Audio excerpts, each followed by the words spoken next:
بسم اللہ الرحمن الرحیم۔ رسول اللہ صلی اللہ علیہ وسلم نے رات کے قیام کے کچھ آداب بیان کیے ہیں۔ ان آداب میں سے پہلا ادب، انسان رات سوتے وقت نیت کر کے سوئے کہ میں نے رات کی تاریکی میں اللہ کے سامنے کھڑا ہونا۔ رسول اللہ صلی اللہ علیہ وسلم کا فرمان معظم ہے، من اتی فراشہ وهو ينوي أن يقوم يصلي من الليل فغلبت عيناه حتى أصبح كتب له ما نوى وكان نومه صدقة عليه من ربه عز وجل۔ سوتا تو ہر انسان ہے اور نیند بہت بڑی نعمت ہے، اور پوچھئے ان لوگوں سے جن کو نیند نہیں آتی۔ اللہ رب العزت ہر مسلمان کو سکون اور چین کی نیند نصیب فرمائے، لیکن سونے میں فرق ہے۔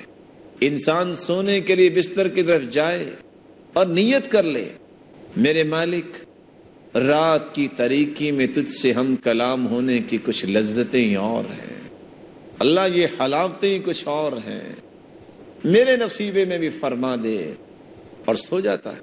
فغلبت عیناہ حتی اصبح، نیند کا اتنا غلبہ ہوتا ہے، تھکاوٹ ہے، بیدار نہیں ہو سکا، صبح کا وقت ہو گیا۔ ان اللہ قد اوقع اجرہ علی قدر نیتی، اس کی اس خوبصورت نیت کی وجہ سے اللہ نے اس کے اجر کو لکھ دیا۔ کتب لہ ما نوی، حکم ہوتا ہے فرشتوں، سلایا تو ہم نے ہے، اس نے نیت تو کی تھی، اس کی نیت کے مطابق اس کے نامہ اعمال میں رات کا قیام لکھ دیا جائے۔ وَكَانَ نَوْمُهُ صَدَقَةً عَلَيْهِ مِن رَبِّهِ عَزَّ وَجَلَّ، میرے فرشتوں رات کی تاریکی میں لوگ صدقہ بھی کرتے رہے، یہ میرا بندہ سویا رہا، نیت کر کے سویا تھا، میرے فرشتوں اس کی نیند کو بھی اس کے نامہ اعمال میں بطور صدقہ لکھ دیا جائے۔ تہجد اور قیام اللیل کے آداب میں سے پہلا ادب یہ ہے کہ انسان سوتے وقت نیت کرے، تاکہ اگر انسان ہے، کمزور ہے، نہیں اٹھ سکا تو اللہ تہجد کے اجر و ثواب سے اس کو محروم نہیں کرتا۔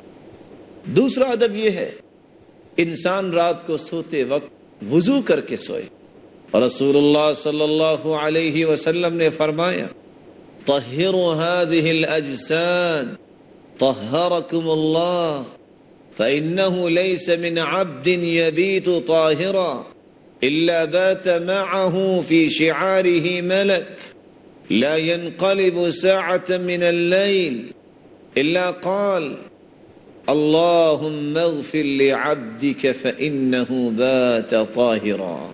لوگوں اپنے جسموں کو پاک صاف رکھا کرو، بندہ مومن کا دل جس طرح پاکیزہ ہوتا ہے وہ اپنے جسم کو بھی ہر وقت پاک صاف رکھتا ہے۔ جو شخص وضو کر کے سوتا ہے، اللہ رب العزت کی طرف سے ایک نورانی فرشتہ اس کی نگرانی کے لیے آسمانوں سے نازل ہو جاتا ہے۔ جو رات گزارتا ہے تو اس کے بستر میں رات گزارتا ہے، یہ رات کی تاریکی میں کروٹیں بدل رہا ہے، دائیں اور بائیں، اس کو کچھ پتہ نہیں، اللہ کا نورانی فرشتہ اس کی حفاظت کے لیے اس کے بستر میں ہے، اور یہ کروٹیں بدلتا رہتا ہے، کوئی گھڑی نہیں ایسی ہوتی فرشتہ دعا میں مشغول رہتا ہے، اللہم اغفر لعبدک فإنہ بات طاہرا، اے اللہ یہ تیرا بندہ باوضو ہو کے سویا، اس کے گناہوں کو بھی معاف فرما دیجیے۔ آج حفاظت کے لیے انسان گن مین رکھتا ہے، اور ہوتا یہ ہے کہ بسا اوقات حفاظت کرنے والا ہی خود گھر کی صفائی کر دیتا ہے، اور بسا اوقات حفاظت تو کیا ہونی ہے اس کی بھی جان ماری جاتی ہے، اور جتنا بھی اچھا گن مین انسان رکھ لے اس کو اپنے بیڈ روم میں تو نہیں لے کے جاتا۔ اللہ رب العزت انسان کی نگرانی کروانے کے لیے اس کے بستر میں رات گزارنے کا حکم دیتے ہیں فرشتے کو، جو حفاظت بھی کرتا ہے اللہ کے حکم سے، اور اس کی بخشش کی ساری رات دعائیں بھی کرتا ہے۔ تو رسول اللہ صلی اللہ علیہ وسلم نے دوسرا ادب یہ بیان کیا ہے کہ انسان رات کو سوئے تو باوضو ہو کے سوئے۔